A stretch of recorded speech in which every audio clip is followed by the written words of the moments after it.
நீலகிரி மாவட்டம் குன்னூர் சிங்காரா பகுதியில் உள்ள தேயிலை தோட்டத்திற்குள் காட்டு யானை புகுந்து சேதப்படுத்தியது. கடந்த ஒரு வார காலமாக இந்த ஒற்றை யானை உணவு தேடி குடியிருப்பு பகுதிகளில் சுற்றி வருகிறது. நேற்று எஸ்டேட் குடியிருப்பில் உள்ள வாழை மரங்களை சேதப்படுத்தியது. யானை பயத்தால் இரவு நேரங்களில் அப்பகுதியினர் வீட்டுக்குள்ளேயே முடங்கி கிடக்கின்றனர்.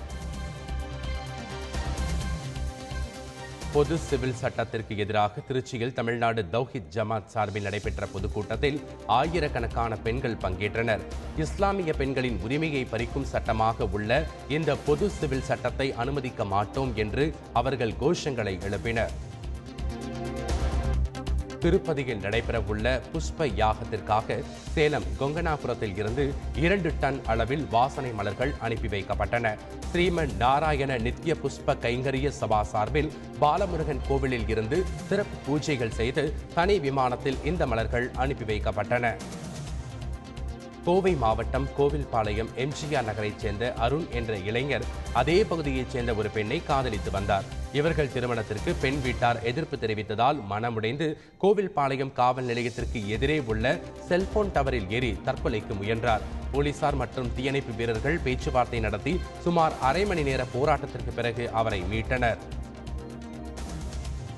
திருவண்ணாமலை மாவட்டம் ஆரணியை அடுத்த களம்பூர் பேரூராட்சியில் 100 ஏக்கர் பரப்பளவு கொண்ட பெரிய ஏரி உள்ளது. மழை இல்லாததால் பெரிய ஏரி வறண்டு காணப்படுகிறது. இதனால் 2500 ஏக்கர் விவசாயம் பாதிக்கப்பட்டுள்ளது. இதனைத் தொடர்ந்து பெரிய ஏரியில் 100க்கும் மேற்பட்ட பெண்கள் பொங்கல் வைத்து வருண பகவானுக்கு படையல் போட்டும் ஒப்பாரி வைத்தும் நூதன முறையில் வழிபட்டனர்.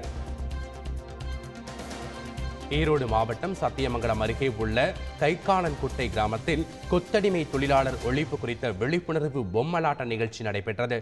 இந்நிகழ்ச்சியை நூற்றுக்கணக்கான கிராம மக்கள் கண்டுகளித்தனர்.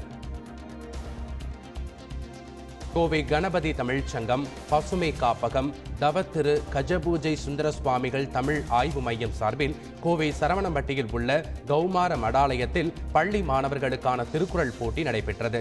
சிரவை ஆதீனம் குமரகுருபர சுவாமிகள் போட்டியை துவக்கி வைத்தார்.